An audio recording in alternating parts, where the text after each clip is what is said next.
of 9/11. I want to introduce you to Leslie Haskin, who is a survivor. She survived that day, that horrible attack on the Twin Tower complex here, World Trade Center. And Leslie, it's great to see you again. We've had an opportunity on a couple of occasions to meet, to talk. It's great to see you. You look wonderful. It's like you're looking better and better every day. I am. You really are. I am. You are. And no doubt feeling better as well. I feel so much better, Tony. Leslie, let me ask you something. You survived that horrible day. Can you take me through the arc of your life over the course of nearly 10 years now? The early days of trying to come to grips with what happened to you on that day, turning point moments, and where you are now in your life? Sure. Well, it's been an amazing 10 years. It started as a nightmare. I got up on September 11th and went to work and ended up in the middle of a war zone.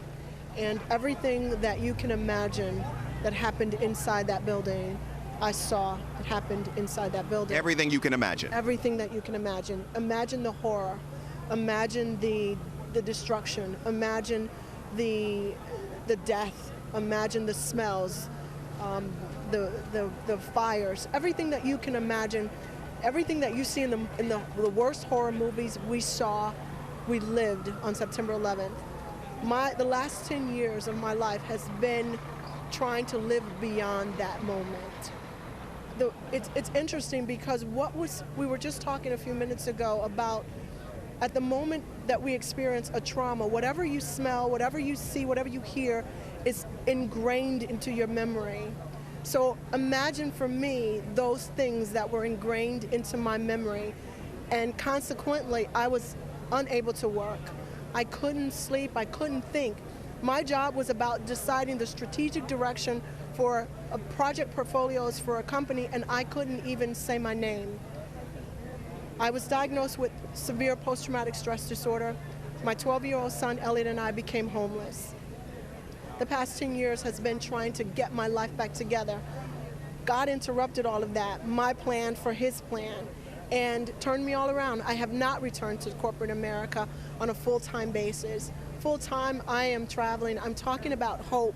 I'm talking to people about how to rebuild your life, that life does not have to limit us, that there is something bigger inside of us that allows us to live big outside of us. Your thoughts on this day, the President of the United States making his first visit to Ground Zero as President? I think it's a wonderful thing. I love our president and I salute him. And again, I salute our armed services for all that they've done.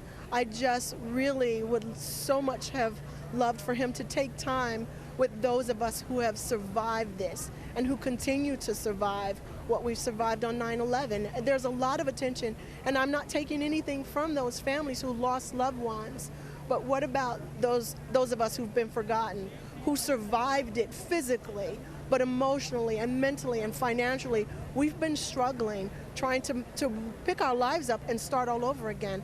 We would love to hear from our president or our big daddy that it's okay. It's okay. You know? Leslie, it's great to see you again, and I'm here to tell you, she has moved on with her life in remarkable ways. I'm actually going to blog about it for Al Jazeera a little later. You've done a tremendous job with your life, and it's great to see you again. Thank you, Tony. The president's visit here comes at a moment when he is seeing a surge in his personal popularity numbers.